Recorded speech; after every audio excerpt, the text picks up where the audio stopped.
Assalamualaikum warahmatullahi wabarakatuh. Perkenalkan, nama saya Syira Madani dengan NIM 24042347. Di sini saya akan menjelaskan materi tentang metode dan distribusi sampel, penelitian sampel, validitas, dan rehabilitas data. Materi pertama yaitu distribusi sampel. Pengertian distribusi sampel adalah pola penyebaran nilai statistik, misalnya mean, proporsi, dari banyaknya sampel berbeda yang diambil dari suatu populasi. Digunakan untuk inferensi statistik, yaitu menarik kesimpulan tentang populasi berdasarkan sampel. Jika diukur sampel besar, distribusi sampel cenderung mendekati distribusi normal. 3. Membantu memahami variasi dan ketidakpastian dalam proses pengambilan sampel. 4. Digunakan dalam uji statistik seperti uji T, uji Z, ANOVA, dan analisis data. Materi selanjutnya yaitu cara penarikan sampel. 1. Menentukan populasi.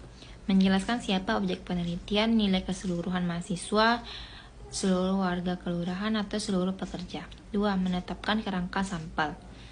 Daftar lengkap anggota populasi yang memungkinkan pemilihan sampel dan sistematis. 3. Memiliki teknik sampel. Disesuaikan dengan jenis penelitian, karakteristik populasi, dan sumber daya peneliti.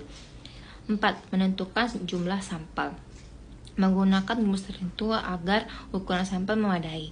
5. Prosedur pengambilan sampel. Pelaksanaan teknik sampel secara konsisten dengan sistem metode yang dipilih. 6. Evaluasi representasi sampel. Memastikan sampel tidak bias dan benar-benar mengambil populasi. Materi selanjutnya yaitu validitas data.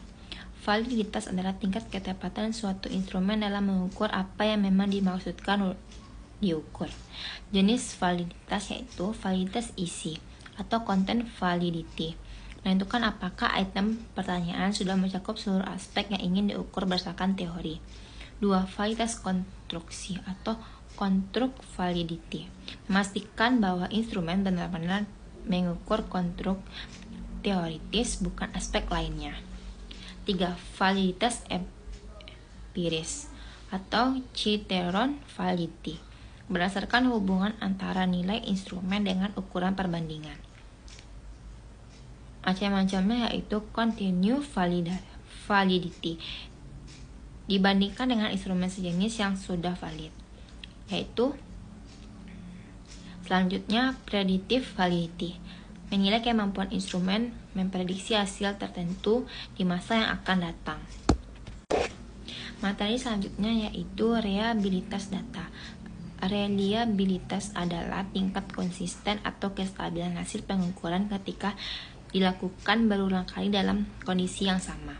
Jenis reliabilitas adalah test reliability. Instrumen diuji 2 kali dalam waktu berbeda untuk melihat stabilitas. 2. Parallel from reliability. Untuk bentuk instrumen berbeda diberikan pada kelompok sama lalu dihasilkan perbandingannya. 3. Inter-realtor reliability. Menilai kesesuaian antara 2 atau lebih penilaian dalam memberikan penilaian. 4. Internal konsistensi. Konsistensi antar butir pertanyaan dalam suatu instrumen paling sering digunakan. Baiklah, kesimpulan dari materi ini adalah metode sampel dan distribusi sampel menjadi dasar penting dalam penarikan kesimpulan statistik. Penarikan sampel harus dilakukan secara sistematis agar sistem sampel representatif dan bebas dari bias.